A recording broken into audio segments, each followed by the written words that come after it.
Хэрхэн үзэгчтэй Монголын үндэсний телевиз цагдаагийн байгууллага хамтран бэлтгэдэг амар гэрийн нэвтрүүлгийн ээлж дугаарын зочны ярилцлагын цагаар цагдаагийн ерөнхий газрын нийтийн хэв журам хамгаалах албаны хилцээний дарга цагдаагийн өшөөж мөнгө солон оролцож байна. Танд энэ өдрийн мэнд хүргэе.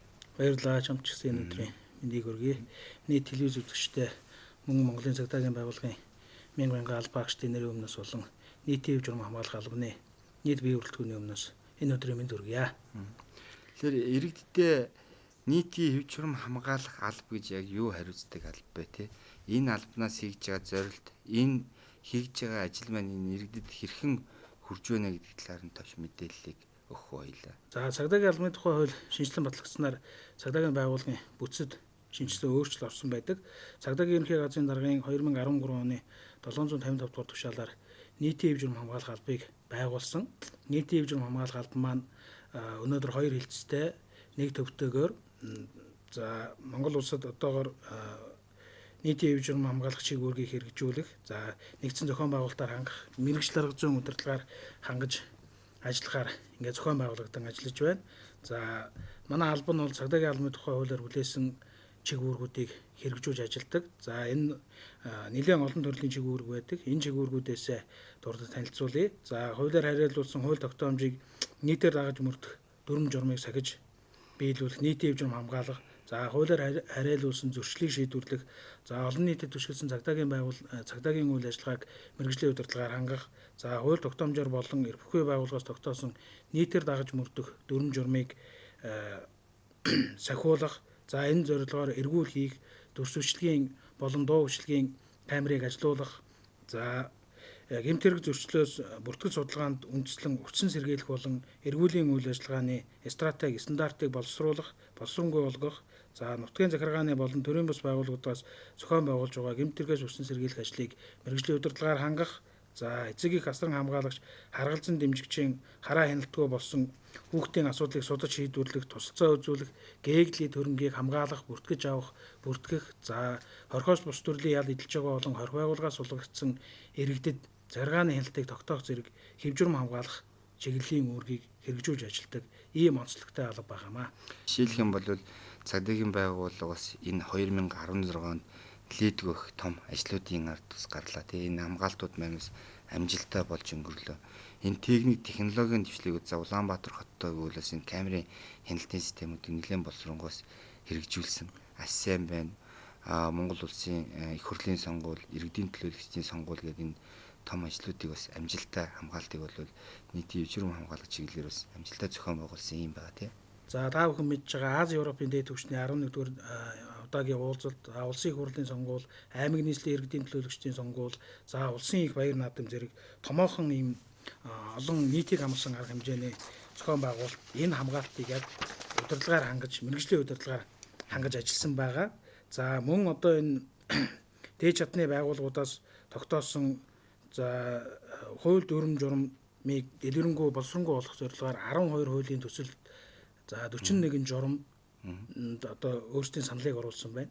За энэ хуулийн төсөл энэ журамд оруулж байгаа санал маань бол цагдаагийн байгууллагын үйл ажиллагааг иргэдэд илүү ойр дотн болгох, дөхөн болгох, цагдаагийн байгууллагын иргэдэд үйлчлэх энэ үйлчлэгийг хялбаршуулах чиглэгдсэн.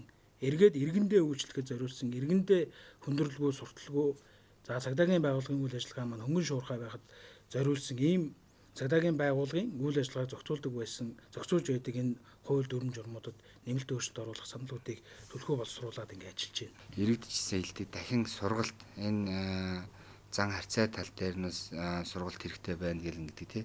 Тэгэхээр энэ 2016 оны тухайд бол энэ албан агчдын сургалтын төвшин сургалт хэр хийгдэв. Мөн олон нийтийн цагдаа гэж байгаад байгаа тий. Иргэд тэгэхээр энэ олон нийтийн цагдааг чадваржуулах, мэрэгшүүлэх, сургалтанд хамруулах энэ ажил маань хэр явагдав.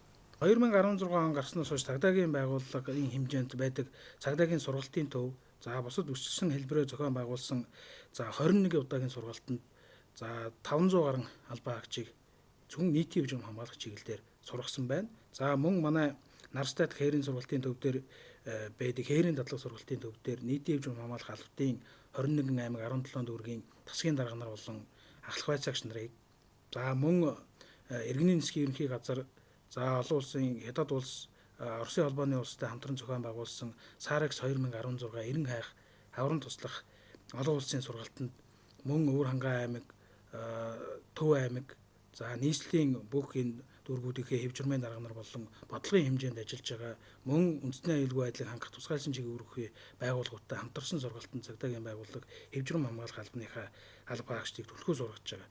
Мөн бүгдийн хилээд идэг энэ цагдаагийн алба хаагчдыг сургана гэдэг маань энэ цагдаагийн үйл ажиллагааг дахин хэлэхэд цагдаагийн үйл ажиллагааг иргэддээ хөнгөн шуурхай хүндэр зурталгүй одоо илүү ойр дотн байлгах зорилгоор ингэж сургалтыг дахин биднээс явуулж байгаа.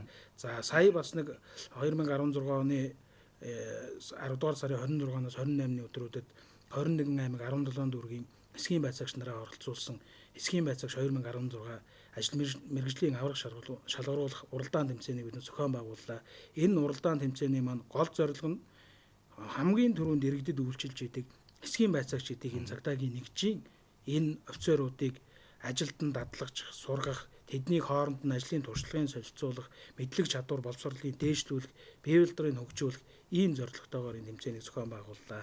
За түрүүний ярьдаг олон нийтийн цагдаа гэдэг энэ хуулиараа олон нийтийн цагдаа гэдэг за улсын хэмжээнд 211, за орон нутагт 207, нийт одоо улсын хэмжээгээр 418 олон нийтийн цагдаа маань ажиллаж байна. Олон нийтийн цагдаа маань мөн гудамж талбайд хамгийн түрүүнд иргэдтэй одоо тулж тэдний энэ гэмт хэрэг зөрчилдөөс үрцэн сэргийлэх, гарч байгаа гэмт хэрэг зөрчлийн талсан зогсоох чиглэлээр ажиллаж идэг ийм хүмүүс байгаа. Бид эднийгээ бас сургахаар бүсчилсэн сургалтуудыг зохион байгуулсан. Саяын 26-наас 28-ны өдрүүдэд Орхон аймаг, за Булган аймагуудад олон нийтийн цагдаагаа сургах, чадваржуулах сургалтыг зохион байгууллаа. За иргэжил бол биднээс төлөвлөж байгаа олон нийтийн цагдаагаа болон бусад энэ эсхийн байцаагч нараа нийтийн хэв журам хамгаалах албатын албаагчдаа сургалтын чанарыг дээшлүүлэхийн тулд бүсчилсэн хэлбэрээр зохион байгуулахаар дараа оныхоо төлөвлөгөөнд тусгаад ажиллаа явж байна. Тэгээ нэг хэсэгтээ бол энэ техник тоног төхөөрөмж гэл ингээд тусгай техник тоног төхөөрөмж хяналтын камер гэдэг юм уу те унаа тэрэг маань хүрэлцээ багтаа байдаг гэсэн. Одоо энэ зүйл маань ер нь хэр явагдаж байгаа. Энэ хангалт тал дээр нь харьцан бодоо улсын хэмжээнд бол бүх аймаг сумуудад хяналтын камеруудыг тавьж ашиглаж байгаа. Улаанбаатар хотын хэмжээнд бол одоо цагдаагийн яг одоо хяналтанд байгаа 2000 гаруй хяналтын камер байна. За энэ иргэд аж ахуйн нэгж байгууллагуудтайгаа нийлээд улсын хэмжээнд 12,000 гаруй телекамерын хэрэгсэл байдаг. Энэ телекамерын хэрэгслээр биднээс урьдчилан сэргийлэх ажиллагаагаа явуулдаг, гэмт хэрэг зөрчлийнхөө мэдээллийг авдаг.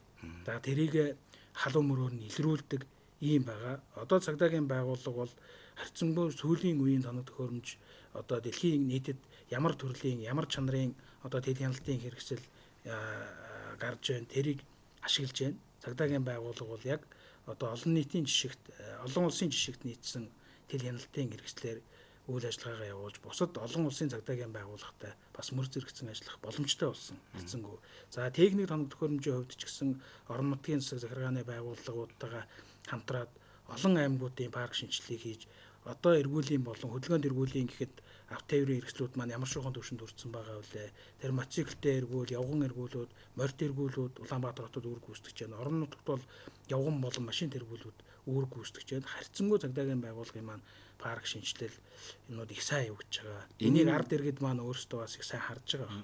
Энэ парк шинжилэл нь техник төхөөрөмжөөр сайн харагдана гэдэг маань иргэдийн аюулгүй байдал, амар тайван амьдрах нөхцөл болцоог л хангах чиглэлээр хийж байгаа ажлууд л та ер нь л тийм. Тийм хамгийн гол нь энэ хийгдээд байгаа албаагчдынхаа амьдрах нөхцөл болцоог сайжруулад байгаа, үүрэг гүйцэтгэх боломжийг дээшлүүлээд байгаа энэ телехяналтын хэрэгсэл, тээврийн хэрэгслээр хангаад байгаа маань эргээд цагдаагийн албаны үйл ажиллагаа хурдан шуурхай болно. Тэр мөрөөрөө иргэд маань эрүүл, аюулгүй, амар тайван амьдрах энэ нөхцөл болцоо биднээсийн цагдаагийн байгууллагын нөгөө ураа байдаг. Амар тайван амьдралын төлөө хамтдаа гэдэг. Энэ амар тайван амьдралыг ард иргэддээ олгож байгаа хамгийн гол боломж нь гэж ингэж ойлгож байгаа. Тэгэхээр нийтийн хэв журам хамгаалах албанаас 2017 онд ямар ажлууд төлөвлөгдөж байна? Энэ ажлуудын одоо 16 онд төлөвлөгдсөн ажлууд маань ерөнхийдөө гүйцэтгэл хангагдаж байгаа гэж ойлгож байна тийм. Тэгэхээр энэ ажлын маань үр дүн юу байв? Бид бас 17 онд энэ ажлыг өшөөд үржүүлэх ялангуяа албаа хаагчид чиглэсэн ажлууд хийгдснээрээ иргэдэд үзүүлэх үйлчлэгээ маань ер нь хэр төвшөнд хүрнэ гэж энэ ойлголттой явж иргэдэд бас мэдээлэл өгөх зүгээс те мөн иргэн цагдаагийн байгууллага албаагчтай холбоотой мэдээлэл байвал хаана хандах вэ гэдэг юм. Энэ мэдээллийг өгөх баялаг. Цагдаагийн байгууллага өөрөө дотор их олон албатай. Тэрний нэг төрөл мэргэжлийн олон албатай. Тэрний нэг нь бол нийтийн хэв журам хамгаалах алба. За нийтийн хэв журам хамгаалах албаны 2016 онд дэвшүүлсэн зорилт болон биднээс төлөвлөсөн төлөвлөгөөнд ер нь бол 100% хүрч байгаа гэж ойлгож байгаа. За 2017 онд биднээс урьдчилсан байдлаар төлөвлөгөөнүүдийг хийж байна. За 16 онд хийгдсэн ажлуудаас дүгнэлтээ хийж байгаад 17 онд за эхний байдлаар биднээс улсын хэмжээнд нэг 5-6 мянган камерыг шинэ одоо хамгийн сүүлийн үеийн техникийн шаардлага хангасан камерыг суйрлуулан байршуулъя гэж бодож байна. За мөн нийтийг хамарсан инх замбраагүй байдлыг тасан зогсоох ажиллагаанд зориулсан техник тоног төхөөрөмжийг одоо оруулж ирж иргэдийнхэн аюулгүй байдлыг хангахаар төлөвлөж байна. За улсын баяр наадам болон бусад баяр наадмууд за бусад нийтийг хамарсан арга хэмжээний хамгаалтыг одоо хүний хүчээр биш техникийн хүчээр за ард иргэдэд аль болох хүндрэлд учруулахгүйгээр зохион байгуулахаар олон төрлийн ажлуудыг шийдэж байна. За мэдээж манай нийтийн хэв журам хамгаалах албатай холбогдлолтой гэдэг юм уу энэ гомдол мэдээлэл цагдаагийн албаагчтай холбогдлолтой гомдол мэдээллийг бол цагдаагийн ерөнхий газрын холбогдох сайт болон утсуудаар хүлээж авч байгаа. Нэг адил хүлээж авч байгаа. Тэгэхээр манай нэвтрүүлэгт нийтийн хэв журам хамгаалах албаны хэлтсийн дарга цагдаагийн хошууч Мөнх Солонго оролцлоо. Манай нэвтрүүлэгт оролцож бас иргэдэд нийтийн хэв журам хамгаалах албаны чиглэлээр болон цагдаагийн байгууллагын хийж байгаа ажил, иргэдэд хүрж байгаа ажлын талаарх мэдээлэл өгсөн танд баярлалаа.